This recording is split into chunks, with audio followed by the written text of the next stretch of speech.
Hey guys, welcome back to Buzzer to Buzzer.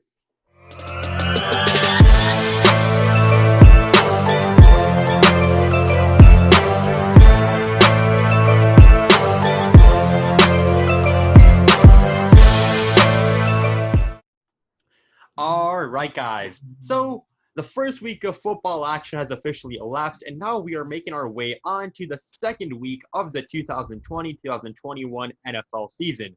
Now, if you've not already checked out our first week videos, they'll be linked in the description down below. However, now it's time for week two.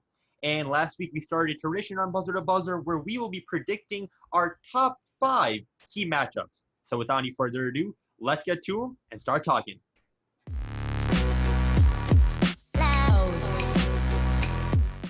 All right, guys. So firstly, we're going to start off with the game between the Atlanta Falcons and the Dallas Cowboys. Now, guys, we discussed last week the heartbreaking way the Dallas Cowboys lost on that questionable pass interference call and that drop catch by Michael Gallup as well at the 11-minute mark. Now, guys, will this second week against the Falcons bring out a new outcome for the Cowboys? Yes, absolutely. I said last week that they have they're struggling to figure out their offense. It'd give them a week or two. And I think this week Atlanta Falcons secondary is a perfect team to figure it out against, and they're going to blow out the Falcons. Yeah, I'm gonna go with the Cowboys here as well. Last year the Atlanta Falcons ranked 32nd in overall defense. That's dead last in the league. Dak Prescott only got more weapons, better head coaching. He still got the offensive line, still got Zeke. I think it's going to be a very high-scoring matchup. Obviously, the Falcons' offense is top tier as well. But I think the Cowboys' offense just does a bit better and gets the job done. Yeah, definitely. I think going with the Falcons would be a stupid pick in this case. As you said already, their defense is garbage, which is why the Seahawks scored so many points on them last week. So, yeah, definitely the Cowboys. They have the weapons. And Dak Prescott, I think he'll get back to his original form in game 2. Yeah, last week we did see Dak go off for, I believe, almost 250-plus passing yards with throwing a touchdown as well. But I feel like if this week Ezekiel Elliott can get going, he had one touchdown last week, but if they can start using his run game even more, and especially if that wide receiver trio with Amari Cooper being able to find more of his footing, I feel like that this week hopefully should give them the opportunity to come out and show that they are ready to win as a team. So, yeah. All right, so let's move on to our hometown game. Now, no surprise that we're going to be covering this game because we are from the city of Chicago. But this week, the Chicago Bears are going to be playing the New York Giants led by Daniel Jones. Now, guys, we saw what Mitch Trubisky did last week in those minutes when we really needed him. Are we expecting, Harsh, I'm going to start off with you and ask you, are we expecting that same Maserati Mitch MVP 2020 run to continue in this game? You're absolutely right. I mean, come on. This is the game 2 of Mitchell Trubisky's MVP run for the 2020-2021 NFL season. I mean, don't say it. Remember what happened last week. Don't say it. Okay.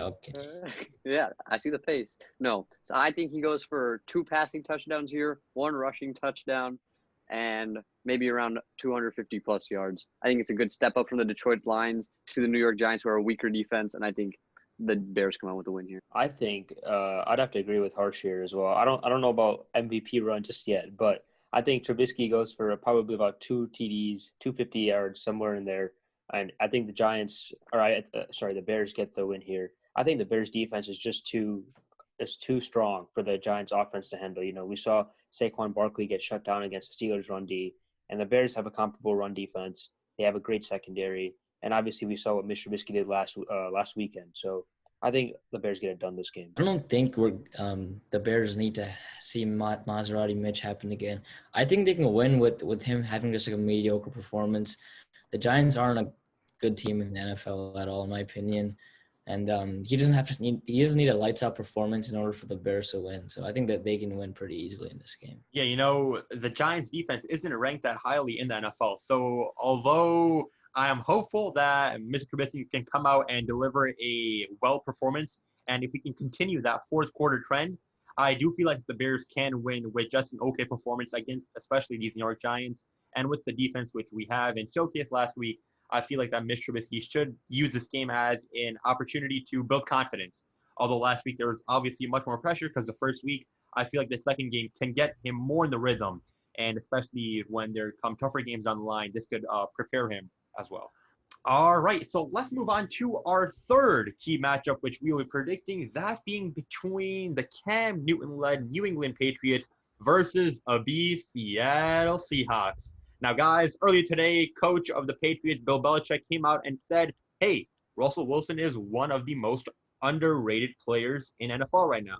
So, B, although I believe I know what you're going to say, what are your thoughts on this game and Bill Belichick's comments as well? Yeah, I'm just going to keep, obviously there's bias, but I'm just looking at the stats out here with Russell Wilson and the Seahawks. The Seahawks are going to take this pretty easily, in my opinion. I think if you look at it this year, I think we're going to focus on the pass game a lot more, and having one of the best QBs in the league, that's going to help them win game after game. You saw last game with DK, Tyler Lockett.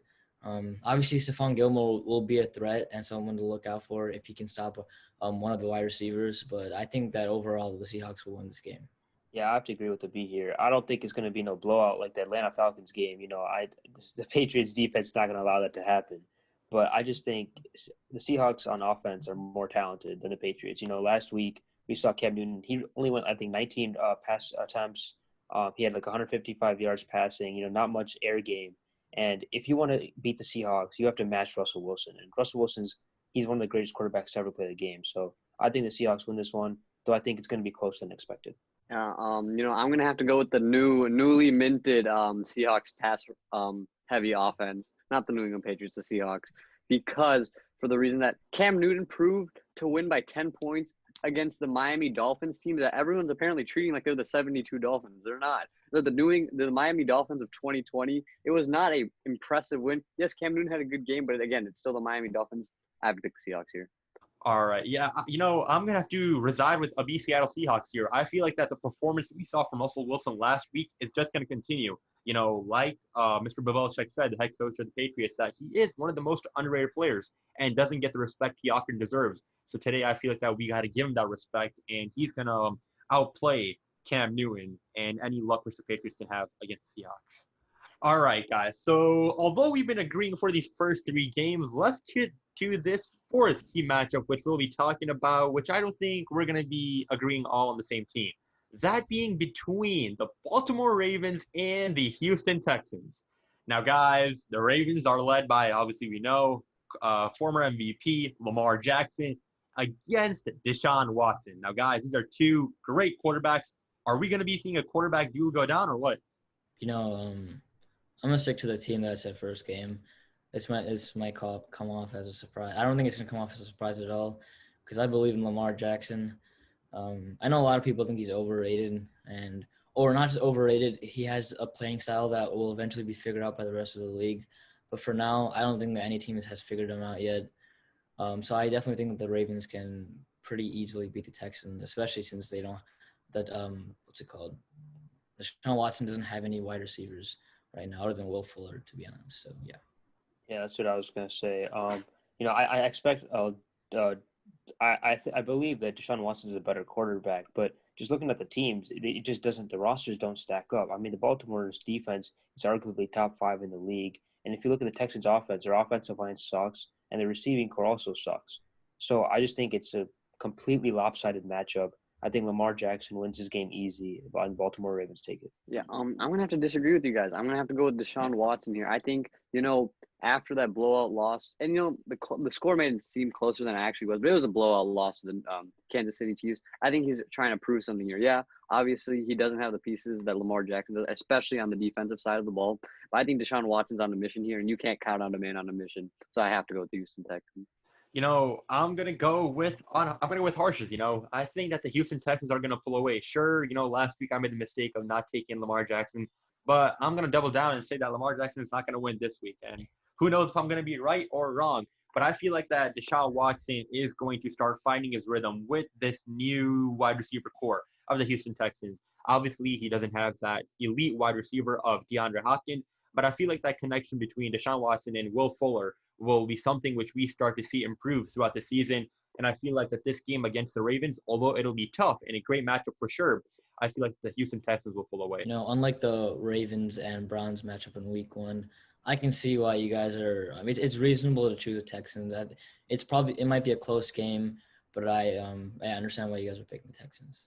All right, so let's move on to our final key matchup, which we'll be talking about and keeping an eye for this week. That being between the Los Angeles Rams and the Philadelphia Eagles, who guys blew that 17-0 lead last week against the Washington football team. Now, although that was devastating, what are we thinking is going to go down between these two teams? Ari, I'm going to get started with you.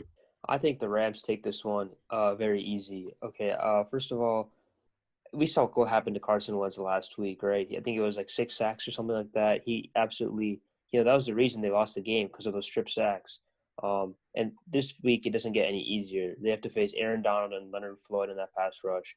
So I think Carson Wentz has a terrible game. The Eagles' offensive line is suspect as of right now. They have multiple injuries. Their receiving core also has injuries. Miles Sanders is questionable. Basically, the entire Eagles' offense right now is injured, and Carson Wentz just can't carry them past the Rams. Yeah, these first two games honestly are like a test to see how good their O-line is. And as we saw last game, it's not good at all. Aaron Donald's absolutely going to kill the Eagles O-line. Carson Wentz won't have any time to scramble out of the pocket, make good throws, and as much as I don't agree with the fact that Jared Goff is one of talented QB, I think that he's going to let the Rams win purely because of their defense and the Eagles' inability to score on offense. Speaking of suspect teams, I think the Dallas Cowboys secondary is still very suspect. So to say that the Rams have a high-powered passing offense is quite questionable to say. Not to mention the Eagles have a much better secondary and overall defense. And so I believe that the Eagles will be able to limit the amount of points the Rams score, especially since the Cowboys shut them down to 20. I do believe that the Eagles will score a minimum amount of points, but that will be enough to get them the win here over the Rams. Yeah, I'm going with Harsh. I believe the Philadelphia Eagles will pull away, and it's because of two major reasons. Firstly, Abi, you brought up the fact that Jared Goff isn't a quarterback who essentially scares a team off. I feel like that although Jared Goff, there was some element of luck involved against last week's win against Dallas Cowboys, I feel like he can emulate that experience once again. And more importantly, I got faith in Carson Wentz. He was a heck of a quarterback in the past years, and I feel like slowly but surely he's going to return to that phase. Hopefully he will. And last week showed us a little bit of an anecdote of what he can do. He put up 270 yards, had 2 touchdowns, and although he had those 2 interceptions, I feel like it was just – I'm going to blame it on it being the first game of the season. Although that's not, a strong excuse. I feel like that the Eagles, along with their receivers such as Deshaun Jackson and Dallas Goedert, they're going to start finding their footing like other teams as well. And I believe the Eagles will pull away. Also, I just want to say that last game against the Washington football team, no one assumed that the Washington football team was going to win that game. I think that the Eagles underperformed a lot, and as Arden said, their O-line didn't do them any good. This game is going to be even worse, I think, purely because of Aaron Donald and their D-tackle, D-line in general with the Rams. So I don't really see why the Eagles have a chance here, to be honest. To add on to B's point, I mean, the Rams offense and the Washington offense isn't comparable. Obviously the Rams offense is much, much better than the Washington offense. And the Washington offense can put up 27 points. I mean, imagine what the Rams can do. Right, but the Eagles secondary is also going that same logic. The Eagles secondary is better than the Cowboys secondary, and to say that the Rams put up 20 points, that makes it seem unlikely that they're going to put 20 up against the Eagles. All right, guys. For sure, it is great to have football back, and the second week is going to have some great matchups as well. As always, guys, we hope that you guys enjoyed this episode. Be sure to expect a episode next week with us going over our picks, seeing who got the picks right and who got the picks wrong as well. We shall be updating the leaderboard next week as well. As always, guys, be sure to hit that like button, subscribe, and comment down below. What do you think is the best matchup this week, and who do you think will be the winners in the matchups we discussed? As always, guys, take care, and we'll catch you guys on the next one. See you guys.